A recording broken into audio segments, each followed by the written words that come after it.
last few videos, we talked about the why and how of coaching.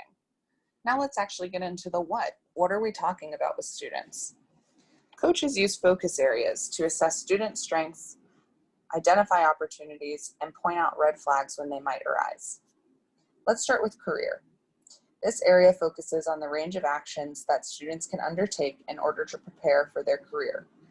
This could include research, internships, resume writing, interview skills, and much, much more. You might want to connect a student with the Career Center for this one.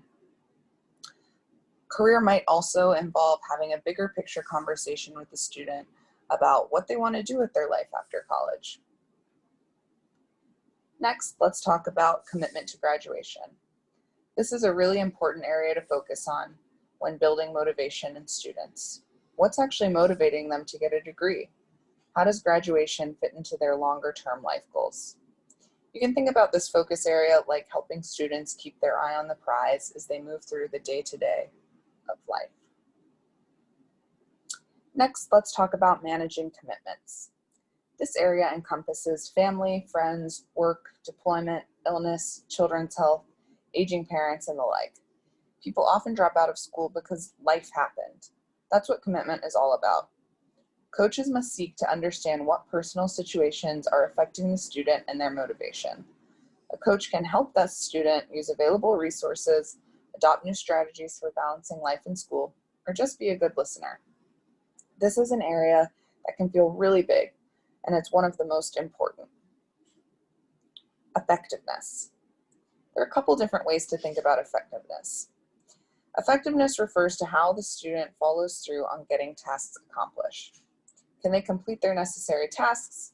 What sort of systems do they have to make sure assignments are getting completed and homework is done? There are a lot of students who procrastinate and put things off until they are way too far behind. This is what developing effectiveness is all about.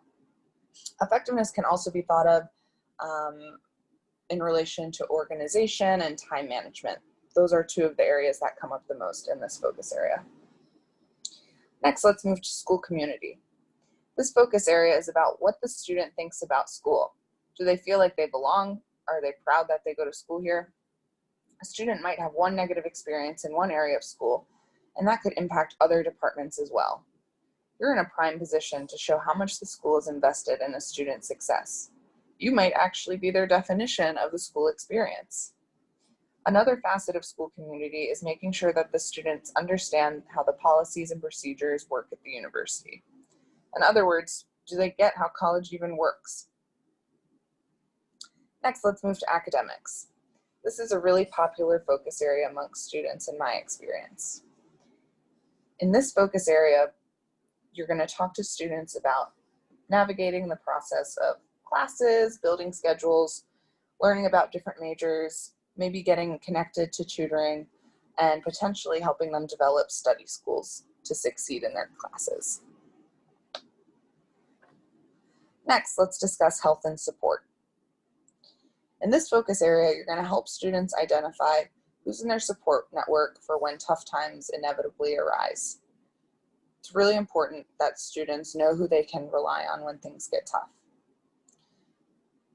In health and support, you also can help students know how to access health at school on campus. This could look like connecting them with university counseling, the student health center, anxiety management workshops, the gym, and much more. This could even look like a conversation about school life balance or work-life balance and overall wellness of the student. Lastly, let's discuss finances. Here are a couple examples. Navigating financial aid, the registrar, tuition assistance, and other departments. This can all be very confusing to students. Lack of clarity around requirements and deadlines or just unfamiliarity with these processes come up and can often trip students up. You can help them learn how to navigate through all of this and connect them with the people who can help them best. This has been a brief overview of the coaching methodology. In the next session, we'll begin to dive deeper into each section.